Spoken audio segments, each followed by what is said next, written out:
esto que este lunes tocó el turno a los delegados de Iztapalapa y Gustavo Madero entregar un informe sobre el estado que guardan las demarcaciones a su cargo. En septiembre, la delegación Gustavo Madero tendrá universidad en la zona de San Juan de Aragón, informó el jefe delegacional Víctor Hugo Lobo. La edificación tendrá un costo de 162 millones de pesos. Constará de 3 edificios de aulas, 2 de laboratorios y 1 administrativo. Se pretende en la primera instancia dar 7 carreras.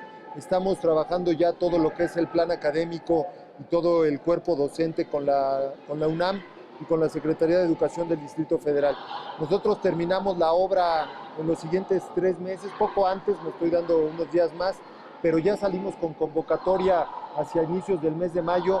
Al comparecer ante la Comisión de Administración Pública Local, Lobo Román dijo también que será a finales de marzo cuando entre en funciones el Hospital de Especialidades que se ubicará en Cuautepec. La delegada de Iztapalapa también compareció ante los asambleístas y frente a ellos hizo un llamado a no politizar el tema del CETRAM del paradero de Constitución de 1917, al tiempo de aclarar que esta obra se ejecutará en tiempo y forma, ya que cuenta con planeación desde hace un año. Las obras ya se iniciaron, entonces no vamos a permitir, no somos Chapultepec, somos gente pensante y efectivamente hemos venido trabajando durante más de un año.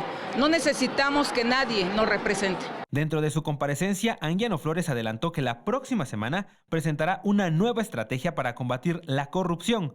Se trata del botón anticorrupción, el cual se instalará en 50 oficinas delegacionales donde se realicen actividades que involucren dinero. El botón servirá para denunciar el comportamiento indebido por parte de los funcionarios delegacionales y se le dará seguimiento.